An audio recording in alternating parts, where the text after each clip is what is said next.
দেখো বন্ধুরা, আজ আমি কি ভাজছি। আমি এখানে ভাজছি গাজর, বিট আর বিনস, গাজর আর বিট। এটাকে আমি কি করেছি জানো তো, কড়াইয়ে তেল দিয়ে সেই তেলে দুটো শুকনো লঙ্কা চিড়ে আর কালো জিরে দিয়ে তেলটা এসে যাওয়ার পর এগুলোকে এরকমভাবে চিরি চিরি করে কেটে রেখেছিলাম, এগুলোকে ধুয়ে আমি এখানে ফেলে দিচ্ছি। এবার এরকমভাবেই আমি নাড়তে থাকবো, এর মধ্যে জল দেবো না। এরকমভাবে নাড়তে থাকবো, এক টাইমে ভাজা হয়ে যাবে। ঢাকনা দেবো আর নাড়বো, যে এক টাইম ভাজা হয়ে যাবে। এটা কিন্তু খুব উপকারী। আমি তোমাদের দেখাচ্ছি, দেখো কীভাবে করছি। দেখো, আবার ঢাকনা খুলে আমি আরেকবার নেড়ে নেবো। মাঝে মাঝে এরকমভাবে ঢাকনা খুলে নেড়ে নিতে হবে। আর একটু নুন, চিনি, মিষ্টি দিয়ে দিতে হবে পরিমাণ মতো, তোমাদের মুখের স্বাদ অনুযায়ী। আমি এখানে নুন দিয়েছি, কিন্তু নুন হলুদ দিয়েছি, কিন্তু এখনও চিনি দিইনি। আমি একটু চিনি দিয়ে নেবো এখানে।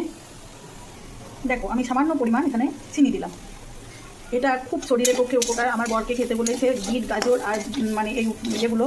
তো আমি বিভিন্ন রকমভাবে ওকে, যাতে ও খেতে পায় বা ওর পেটে যায় সেই রকম, তার জন্য আমি এরকমভাবে এটা করি। আবার বিটকে অনেক সময় পিসে রসটাও দিই, ফ্রাইড রাইসের সঙ্গেও করে দিই। ফ্রাইড রাইসটাও বেশিরভাগ করি আমি ওই জন্য।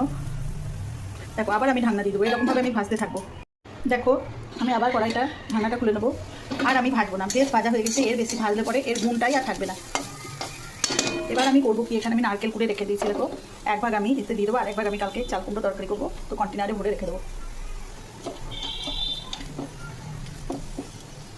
ব্যাস, এটাকে একবার নেড়ে নেবো, দিয়ে নামিয়ে দেবো।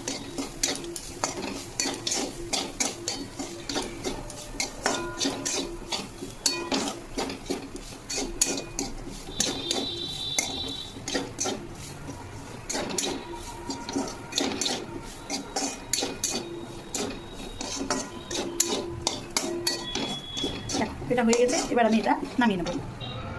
দেখো, রান্নাটা হয়ে গেছে, এবার পরিবেশন করলেই হয়। খুব সুন্দর খেতে লাগে এটা, তোমরা করে দেখো।